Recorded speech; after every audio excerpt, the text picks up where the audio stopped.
estoy contento porque puedo compartir este mensaje contigo en esta hora. Y creo, cuando preparaba este mensaje, creo que hoy tú estás aquí un tanto consciente, o a lo mejor no tanto, no sé qué tan consciente estés, pero creo que todos los que venimos a la casa de Dios, venimos buscando a Dios, queriendo conocer más de Dios, queriendo conocer qué es lo que Dios está pensando. ¿Estás conmigo? Y quizás estás consciente de eso, quizás no, y quiero decirte que en tu interior, quizá muy en tu interior, pero lo estás deseando y lo estás pensando. Y cuando podemos pensar en esto, creo que tenemos que voltear a ver la palabra de Dios. Y la palabra de Dios lo que va a hacer es hacernos que volteemos a ver a Jesús, porque así nos enseña su palabra. Y quiero que me acompañes y que leamos juntos. Colosenses capítulo 1 nos enseña y nos dice que Cristo es la imagen visible del Dios invisible. Él, es decir, Cristo ya existía antes que las cosas fueran creadas. Es supremo sobre toda la creación. Es decir, Dios lo que nos está diciendo es: ¿quieres conocerme? Voltea a ver a Cristo Jesús. ¿Quieres saber mis pensamientos? ¿Quieres saber los deseos de mi corazón? Voltea a ver a mi Hijo, voltea a ver a Cristo Jesús. Él es la imagen visible de mí. Es lo que Dios está diciendo, es lo que Dios nos está diciendo. ¿Qué tenemos que hacer? Dios no solamente es Cristo el reflejo de Él, sino nos enseña esta palabra que Él lo puso por encima de todas las cosas. Todas las cosas se sujetan a Cristo Jesús. Antes de que fueran hechas las cosas, ya existía Cristo Jesús. Cristo Jesús es Jesús. Eugenio ha predicado de esto y me emociona, me gusta, porque nos lleva a cambiar nuestra forma de pensar. Y cuando podemos voltear a ver a Dios, nos lleva a que volteemos a ver a Jesús. Entonces vayamos con Jesús, ¿les parece? Y cuando vamos con Jesús, podemos ver que Él vino a la tierra a restaurar lo que se había roto. Y es interesante porque esto nos lleva a pensar, cuando Jesús empieza a predicar, ¿qué empieza a predicar? ¿Qué es lo primero que Jesús predicó? Jesús va a iniciar su ministerio. Jesús primeramente es bautizado, va con Juan el Bautista. Juan el Bautista está en el río Jordán, hay una multitud. Juan el Bautista está predicando y le está bautizando. Jesús viene con él y le dice: Juan, bautízame. Juan dice: ¿cómo crees, Jesús? Yo no soy ni siquiera digno de bautizarte. Jesús dice: bueno, esto es justo, es lo justo que necesita suceder. Juan dice: bueno, por las buenas sí, Jesús. Y entonces bautiza a Jesús. Y simplemente ese tema, esa conversación generó mucha expectativa. ¿Por qué Juan no lo quiere bautizar? Dice que él es mayor que él, y todo eso genera expectativa delante de toda esa multitud. Cuando sale Jesús de las aguas, se abren los cielos, y entonces todavía viene a afirmar más este tema, porque hay una voz del cielo que dice: este es mi Hijo amado, en el cual me complazco. Y Dios lo que está diciendo es: me complace mi Hijo, lo que mi Hijo está haciendo. Y hay palabras de afirmación de Dios hacia su Hijo Jesús. Yo prediqué unas semanas atrás sobre el poder de la identidad. Dios está afirmando la identidad de Hijo de Jesús delante de la gente. La Biblia dice que después de esto Jesús es guiado por el Espíritu Santo al desierto, pasa 40 días, 40 noches en ayuno, como lo hicimos nosotros, nada más que lo hizo completo, 40 días y 40 noches. Y ahí en el desierto está nuevamente madurando su carácter, afirmando su identidad de Hijo de Dios. Cuando Jesús termina en ese tiempo, Jesús aún no ha dado su primer mensaje, aún no ha predicado Jesús. Jesús decide irse a una pequeña ciudad llamada Capernaum, llega a la sinagoga y antes de dar el mensaje toma el pergamino, agarra el libro de Isaías y lo lee. Y es cuando podemos encontrar en los evangelios cuando él dice: bien, de acuerdo al libro de Isaías, dice que hoy el Espíritu de Dios está sobre mí, el poder del Espíritu Santo está sobre mí, y yo he venido, ¿para qué? Para traer buenas nuevas a los pobres, para sanar los corazones quebrantados, ya sabes, para traer vista a los ciegos. Jesús sale y está listo para dar su primer mensaje. Todavía eso generó mucha más expectación, porque la gente dijo: ¿qué es esto? ¿Cómo que esta palabra se está cumpliendo hoy? ¿Estás diciendo que eres el Mesías? ¿Estás diciendo que eres el Cristo? Y hay más expectación todavía. ¿Te imaginas? Toda la gente está lista para recibir el primer mensaje de Jesús. Y en los evangelios registran esa primer predicación de Jesús. Y quiero que me acompañes. Mateo lo narra de esta manera. Mateo capítulo 4.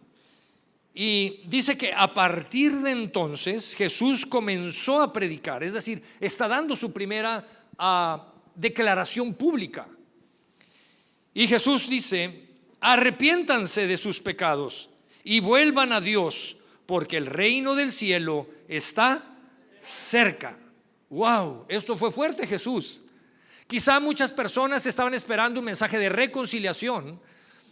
Quizá Jesús va a dar un mensaje, nos va a motivar a que lo sigamos. Quizá Jesús va a hacer un mensaje de reconciliación entre los judíos y los gentiles. Quizá Jesús va a hacer un mensaje para reconciliar a los judíos con los samaritanos. No se hablaban, no se podían ver. Pero sorpresa, Jesús da un mensaje fuerte. Y lo primero que dice Jesús es: arrepiéntanse de sus pecados, vuélvanse a Dios. Y dice algo bien interesante. Dice: el reino del cielo está cerca. ¿Por qué Jesús usó estas palabras? Porque Jesús no dijo: ya llegó el reino del cielo y aquí está su rey delante de ustedes. Porque Jesús no usó esas palabras. Ahora, en el contexto, Jesús siempre que utilizó ejemplos lo hizo de acuerdo a la cultura que había en cada región, para que la gente pudiera quedarle muy claro. Jesús predicó con palabras muy sencillas de acuerdo a la cultura de lo que sucedía.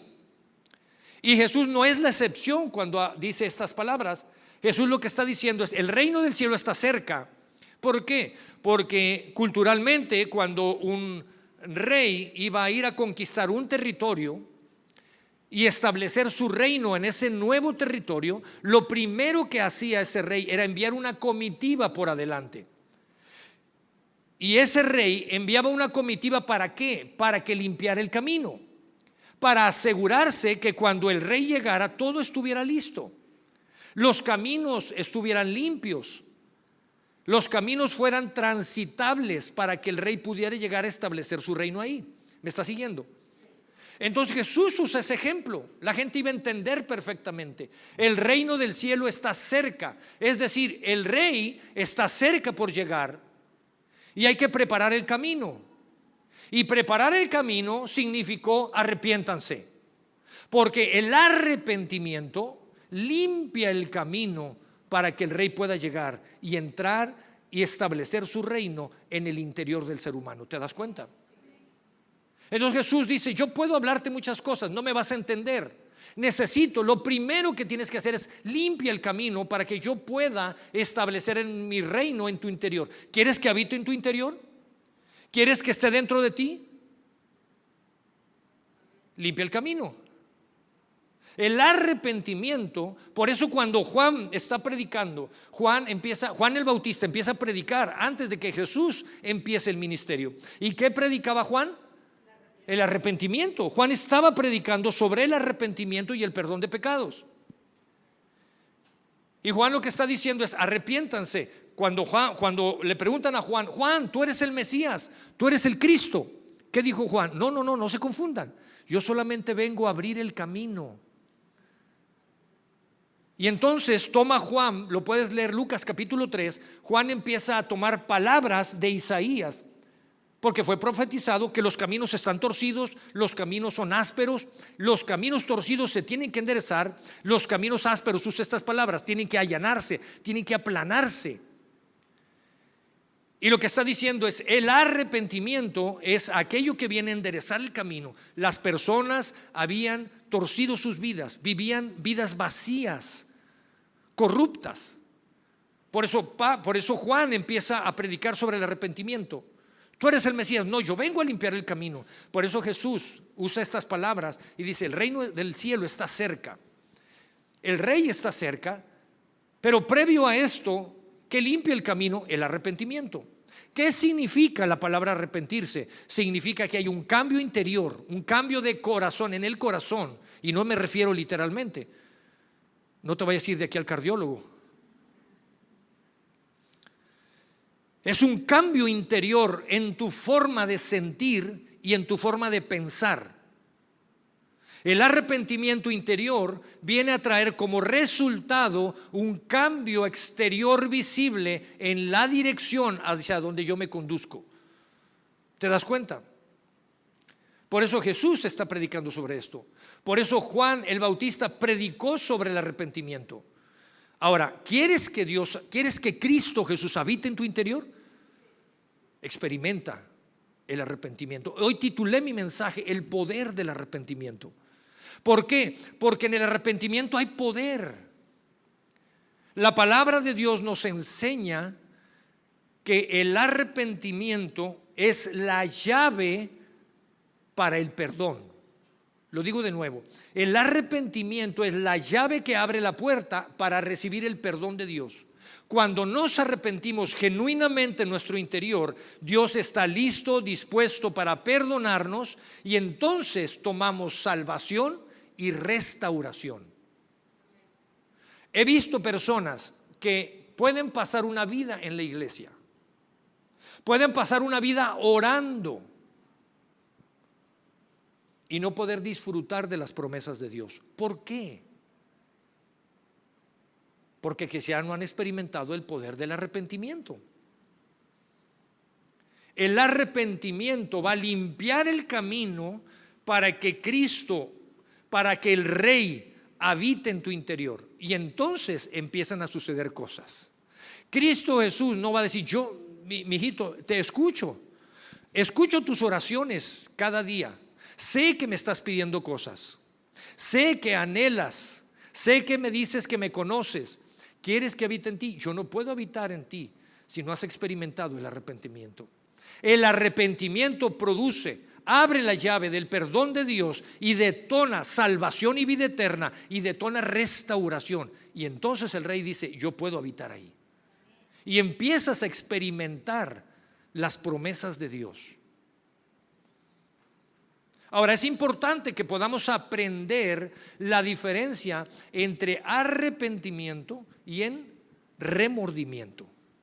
Es importante que aprendamos a diferenciar entre arrepentimiento y remordimiento. Esto es algo que la palabra de Dios nos enseña. Esto es algo que la Biblia nos lleva a que descubramos para que podamos vivir. Vamos a ver qué dice la Escritura a este respecto.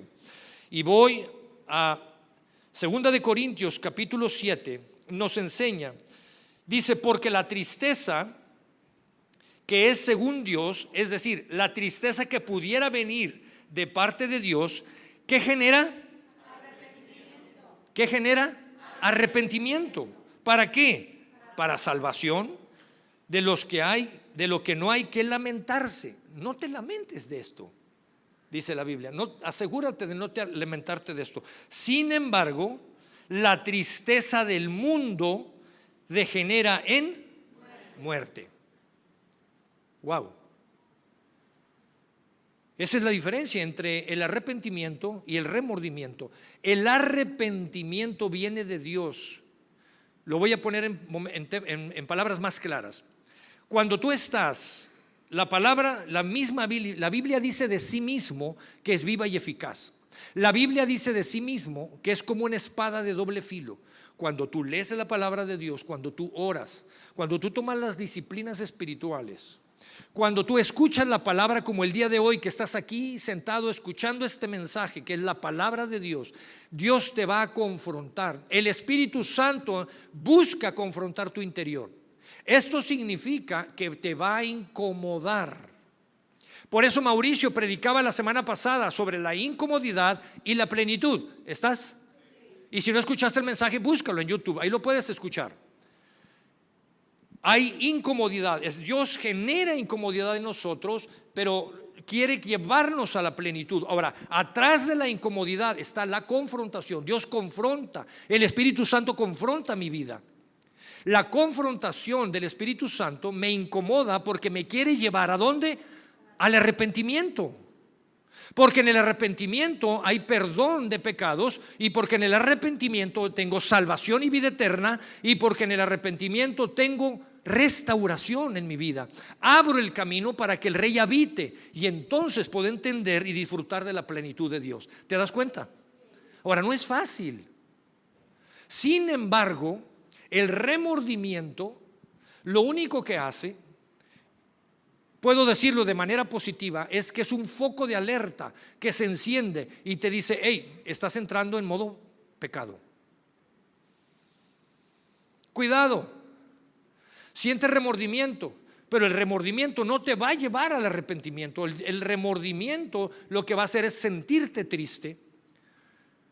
Lo que va a hacer es sentir mal en tu interior. Te va a hacer sentir culpabilidad. Te va a hacer sentirte culpable de las cosas. No resuelve nada. Va a empezar a dañar tu interior, tu alma y tu cuerpo. Así nos lo enseña el Salmo 32. Veamos qué dice Salmo 32.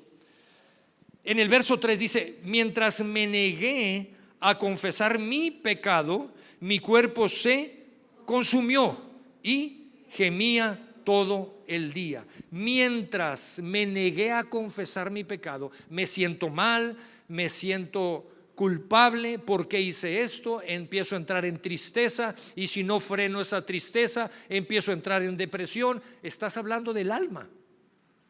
Problemas en el alma, problemas en mis pensamientos, problemas en la forma de sentir y en la forma de decidir. Por eso la Escritura habla y dice: cuidado cuando la tristeza, es decir, esa confrontación, venga como fruto de la carne, es decir, el remordimiento. Lo único que va a hacer es hacerme sentir mal cada vez más, hasta dañar mi interior, mi alma y mi cuerpo.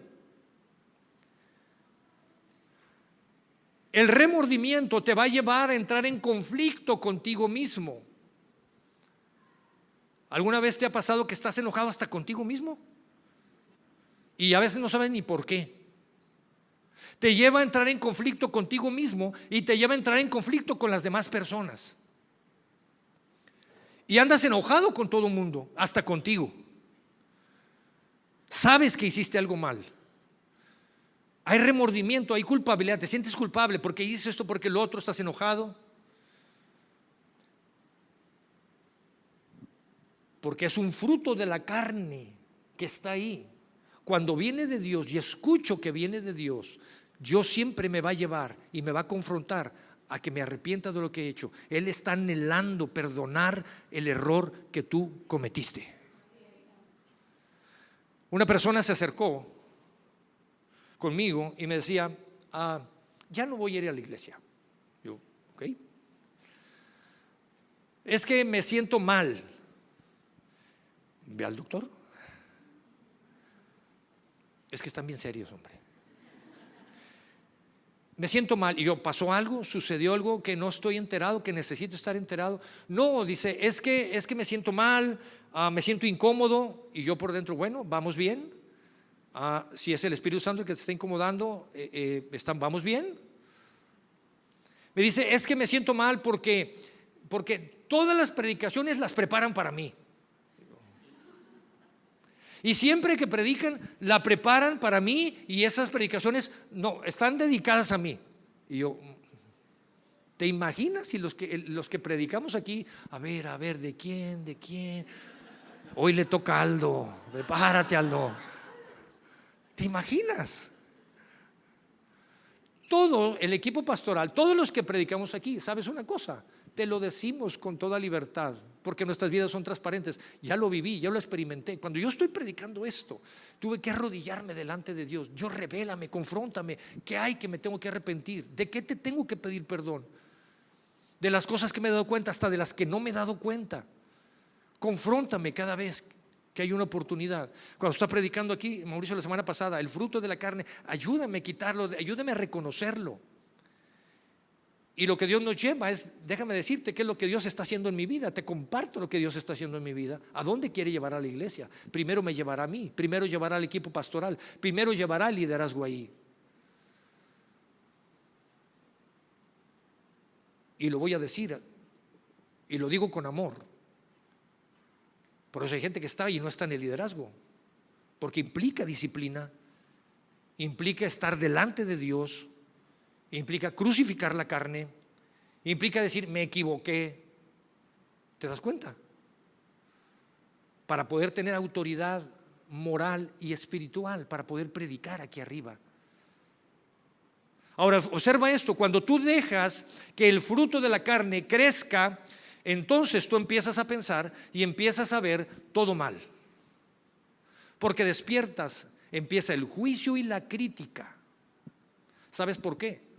Porque las conversaciones, el juicio y la crítica lo estás haciendo desde la inmoralidad de tu corazón. Wow, esto estuvo fuerte. Ahora, voy a hacer una aclaración. Para mí, la moral es el conjunto de normas y reglas con las que riges tu vida.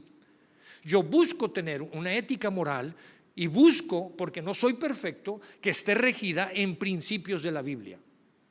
Y cuando no cumplo un principio de la Biblia, cuando digo mentira en algo, hay inmoralidad, porque no estoy cumpliendo, estoy rompiendo un principio en el cual yo decidí regir mi moral. ¿Está siguiéndome?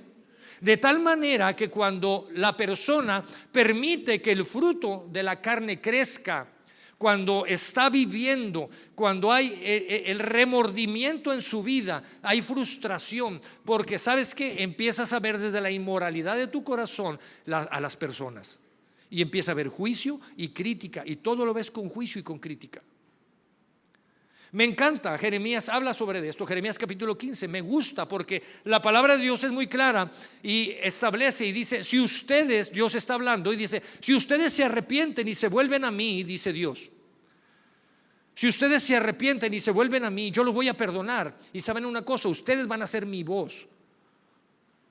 Y me encanta lo que sigue, velo en tu casa, Jeremías capítulo 15, creo que es verso 19. Y dice, el Reina Valera usa esta expresión, si entresacaras lo precioso de lo vil. Todos tenemos algo precioso adentro, pero también tenemos algo vil adentro. Y Dios dice, si entresacas lo precioso de lo vil, todos tenemos algo vil, algo precioso. Dios ha puesto algo precioso en nuestro interior, muy en el fondo, pero ahí lo tienes. Lo ves y dices tú, no creo. Sí, ahí tiene algo precioso adentro. Cuando ves las cosas desde el fruto de la carne, desde el remordimiento, ¿sabes qué? Empiezas a ver lo vil. Y saco lo vil de él, saco lo vil de ella, saco lo vil de él, saco lo vil de mi pareja, saco lo vil de mis hijos. Y sabes una cosa, consciente e inconscientemente te estás alimentando todos los días de eso. ¿Sabes una cosa? Vas a empezar hasta a eruptar vileza. ¿O no? Cuando te comes uno de más de barbacoa, ¿qué pasa? Confiesen. Y cuando lo ves desde la perspectiva del remordimiento, fruto de la carne, empiezas a sacar lo vil, lo vil, lo vil. Te estás alimentando de lo vil. Cuando permites que sea el fruto del Espíritu Santo, cuando permites y te dejas que haya arrepentimiento, un corazón sincero, permites que haya cambio, preparas el terreno, el rey establece su reino, te empuja al arrepentimiento. Cuando te humillas delante de Dios, cuando eres honesto, íntegro delante de Dios, ¿sabes qué va a suceder? Hay salvación y vida eterna. Y ¿sabes qué? Empieza a restaurar tu vida. Hay cambios en tu forma, en tu actitud, en tu forma de pensar, en tu forma de hablar. ¿Sabes qué significa eso? Empieza a sacar lo precioso, lo precioso, lo precioso de mi esposa, lo precioso de mis hijos, lo precioso de mis papás. Ya están grandes, ya van a ser abuelos, sí, ya van a cumplir 60 años, no importa, hay algo precioso en ellos. Hay algo precioso en ti, te estás alimentando de lo precioso, de lo precioso, de lo precioso. ¿Te das cuenta? No entiendo, soy honesto con ustedes, no entiendo las personas que critican a la iglesia. No entiendo. Porque están sacando lo vil, lo vil, lo vil. Claro que va a haber vil. ¿Va a haber viles en la iglesia? Somos gente en proceso de restauración. Por supuesto. ¿Por qué no te dedicas a sacar lo precioso, lo precioso, lo precioso, lo precioso de cada quien, de la iglesia? Ahora, velo desde otra perspectiva. Velo desde tu interior. ¿Qué le estás aportando a la iglesia? ¿Tu preciosura o tu vileza? ¿Qué serios se pusieron? ¿Qué le estás aportando a la iglesia? ¿Tu preciosura o tu vileza? Y cambian las cosas, ¿verdad? Cambia la perspectiva. ¿Te das cuenta? Por eso Juan, cuando estaba predicando, Juan el Bautista predicaba, y cuando estaba bautizando, arrepiéntanse, y bautizaba a las gentes, estaban los conocedores de la Biblia, los conocedores de la palabra de Dios. ¿Quiénes? Los fariseos, los saduceos, conocían perfectamente bien el Antiguo Testamento. Estaban ahí y estaban criticando a Juan. Juan se voltea y Juan, si algo tenía, era directo. Cuando esté en el cielo lo voy a ir a buscar y le voy a dar un abrazo, Juan. Y Juan dice, se dirige a ellos y les dice: camada de víboras. Wow. Camada de víboras, arrepiéntanse de sus pecados, muestren con su vida que hay fruto de arrepentimiento. Y empieza a hablar del fruto. Muestren que hay fruto de arrepentimiento. Los conocedores de la palabra decían: nosotros somos hijos de Abraham. Y Juan les dice: pues Dios puede hacer hijos de Abraham hasta de las piedras, hombre. Arrepiéntanse de sus pecados, muestren fruto de arrepentimiento. Había gente, imagínate toda esa escena, lo que estaba sucediendo. Había más gente, decían: yo sí me arrepiento. Se arrepentían, venían, Juan los bautizaba. ¿Qué hacemos? Hay soldados, narra la escritura, soldados. ¿Qué hacemos, Juan? ¿Qué sigue? Da fruto de arrepentimiento, deja de ser corrupto, deja de extorsionar a la gente. Fruto de arrepentimiento. El interior, cambios interiores mostrarán cambios exteriores.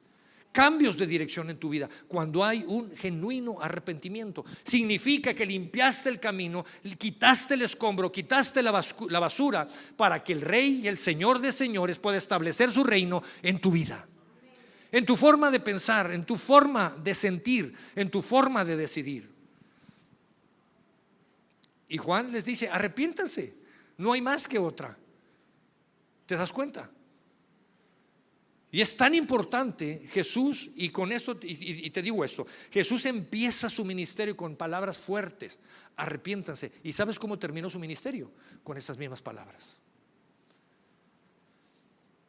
Y Juan le habla, y Juan está hablando: arrepiéntanse, arrepiéntanse. Vamos a más. Tenemos que aprender a diferenciar entre el arrepentimiento que viene de Dios y entre el remordimiento que es fruto de la carne. Porque si no, te vas a estancar, te vas a hacer daño a ti mismo, te vas a volver juicioso, y nace y brota amargura ahí. Me gusta cómo lo dice: saca lo precioso de entre lo vil, saca lo precioso de entre lo vil. Cuando Juan está predicando, Juan fue muy directo. Me gusta mucho, me inspira Juan. No se anduvo por las ramas. Nosotros pudiéramos pararnos aquí y darte un mensaje motivacional muy fácilmente. Son mensajes que han confrontado nuestras vidas y queremos que la tuya sea confrontada. ¿Por qué? Porque eso te va a llevar a más, eso te va a llevar a crecer y a madurar. Podemos decirte: todo está bien, lo mejor está por venir, y si creemos en eso. Pero también tenemos que decirte la importancia de las palabras de Jesús y la trascendencia de las palabras de Jesús. Juan, regreso con Juan. Juan, cuando está ahí con los fariseos y los saduceos, les dice: pónganse listos. Palabras duras: pónganse listos, porque el hacha está afilada.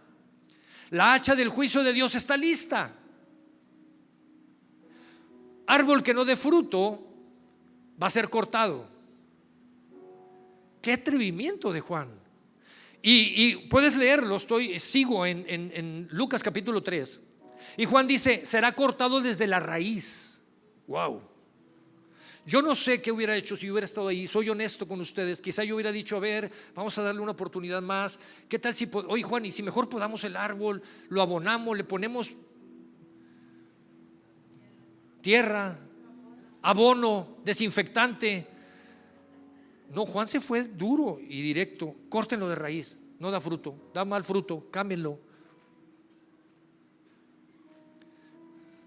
Juan, qué aventado eres. Lucas capítulo 3, unos capítulos más adelante, en el capítulo 6, Jesús saca el tema. Y Jesús dice, hey, el árbol por sus frutos se va a conocer. Por sus frutos conocerán los árboles. Y Jesús usa estas frases y dice, hey, los espinos nunca van a poder dar higos. No podremos cosechar higos de los espinos. No podremos cosechar uvas de las zarzas. Y entonces Jesús dice, del buen corazón del hombre toma, porque hay cosas buenas en su corazón, y del mal hombre toma las malas cosas, porque hay cosas malas en su corazón. Y entonces dice esta frase que es muy conocida: de la abundancia del corazón habla la boca. Y Jesús termina ese versículo con una frase muy poderosa: ¿por qué me llaman Señor? Y lo usa 2 veces. ¿Por qué me llaman Señor, Señor? Si no hacen lo que yo digo, ¿por qué me llaman Señor? Y eso es fuerte. Y entonces Jesús les dice, ¿saben? ¿Quieren ver cómo se ve un hombre que me escucha y que hace lo que yo digo? ¿Quieren ver cómo se ve ese hombre?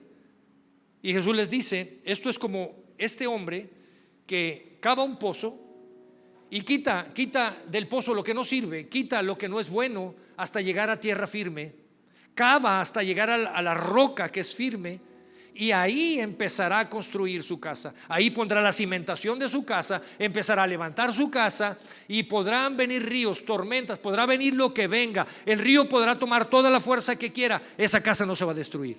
Esa casa no será derribada, porque fue construida sobre la roca. Quitó, limpió lo que tenía que limpiar en su interior. Se dejó confrontar. No le hizo caso al remordimiento, al fruto de la carne. Le hizo caso al Espíritu Santo que está incomodando tu corazón para llevarte a un arrepentimiento genuino, porque quiere que sus promesas se cumplan en tu vida. Quiere que sus promesas se cumplan en tu vida. Y me encanta esto, porque Jesús es tan claro también. Pablo empieza a hablar más adelante y empieza a decir, Gálatas capítulo 5, y todos los que se arrepienten tendrás la presencia del Espíritu Santo. El Rey habitará en ti, su presencia, su Espíritu Santo, y va a generar fruto. Gálatas capítulo 5 verso 22 nos habla del fruto del Espíritu Santo: amor, gozo, paz, paciencia, benignidad, bondad, fe, mansedumbre, templanza, que es la madurez de carácter. Previo a esto, Pablo habla también del fruto de la carne y hace una lista del fruto de la carne. Cuando empieza a sacar el tema Pablo, que arranca en el verso 16, Pablo dice, anden por el Espíritu. Y empieza a narrar el fruto de la carne y luego el fruto del Espíritu Santo. Pero dice, anden por el Espíritu. Cuando tú lo lees, quizá a primera instancia dices tú, anden por el Espíritu, ok, voy a andar todo el día por el Espíritu. No.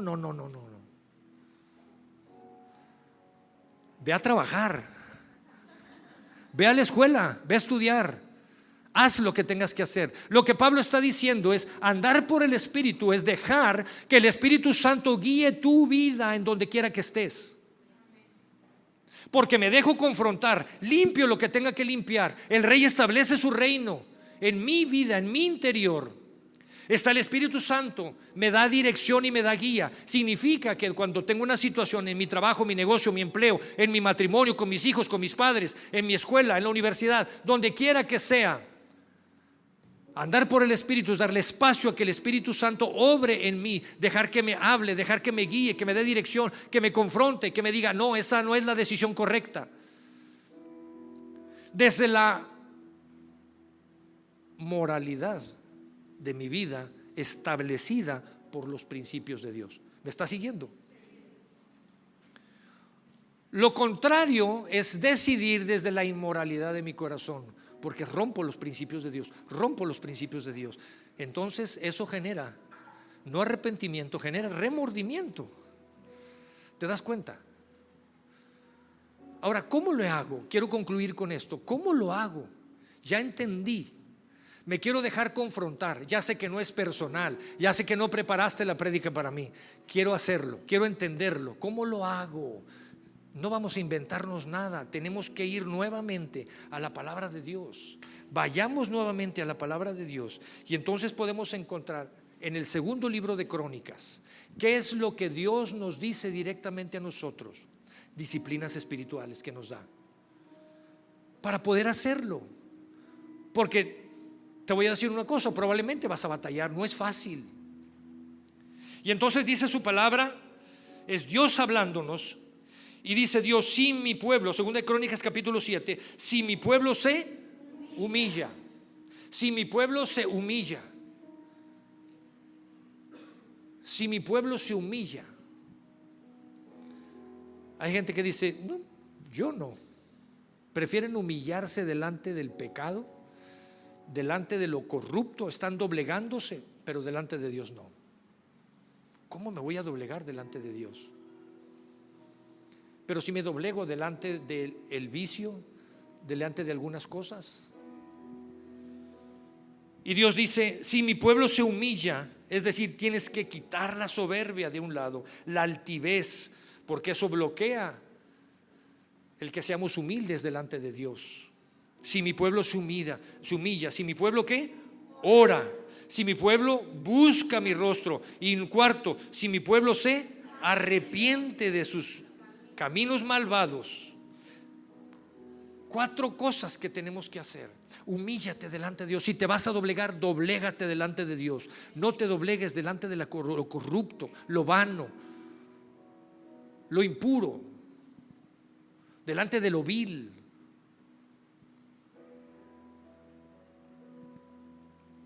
El versículo que leímos en Jeremías, cuando dice Dios, si se arrepienten ustedes, si se arrepienten sus pecados, yo los voy a perdonar. Y si entresacan lo precioso de lo vil, yo los voy a sanar. Y termina diciendo, no te hagas tú a ellos, que ellos se hagan a ti. ¿A quién se refiere? A los que no andan en el camino de Dios. Si te vas a humillar delante de ellos, humíllate mejor delante de Dios. Dios dice, humíllate. Si te humillas delante de mí, si tú te humillas delante de mí, estás quitando la soberbia, la altivez de tu vida. Vas a estar preparando tu corazón, estás limpiando el camino. El reino está cerca, el rey quiere establecer su reino ahí. Estás abriendo la llave. Yo te voy a perdonar, te amo. Cualquier cosa, por más grave que hayas hecho, yo te voy a perdonar, te voy a sanar, te quiero restaurar. Pero ora a mí, busca mi rostro. Y me encanta porque termina ahí diciendo, si te arrepientes.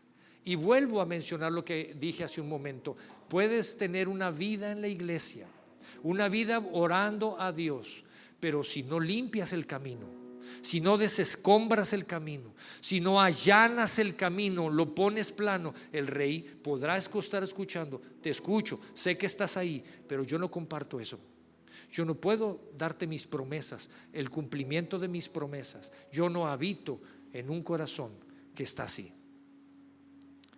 Por eso lo que termina diciendo esta promesa preciosa es, yo te estaré escuchando desde el cielo y perdonaré sus pecados. ¿Y cómo termina?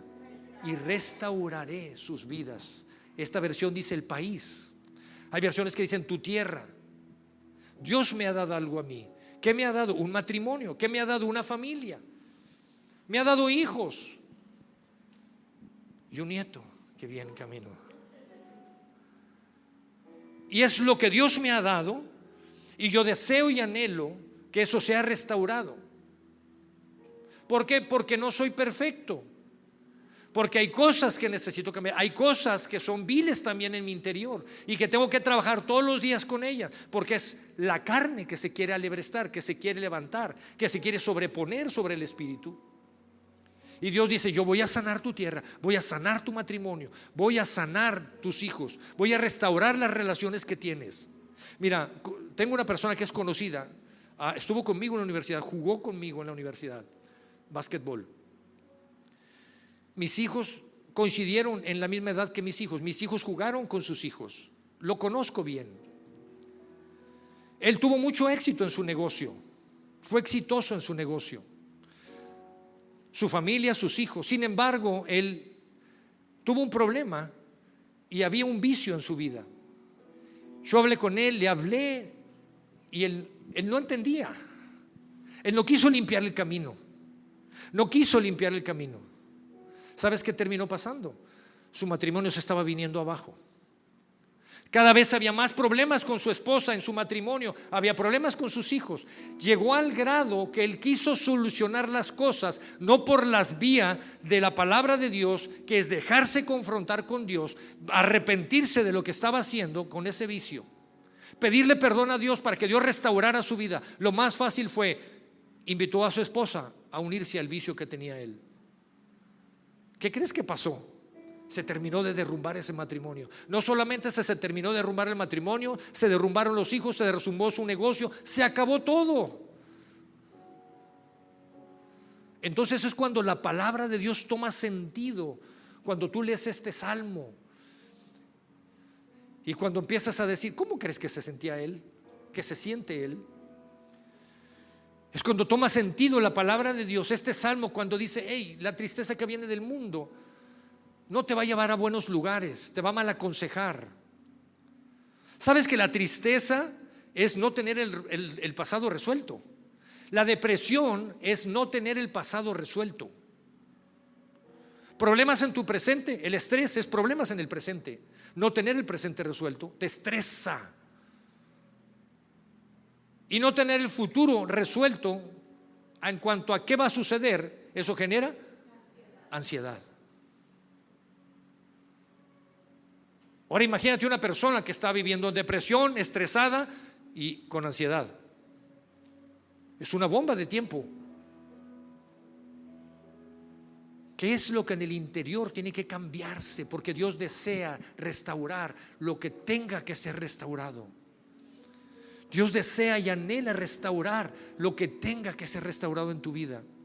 Jesús termina, Jesús es crucificado, Jesús resucita al tercer día. Antes de ascender al cielo, Jesús reúne a los discípulos, reúne a los 11 discípulos. Ya uno había caminado. Reúne a los 11 discípulos. ¿Qué crees que les dijo?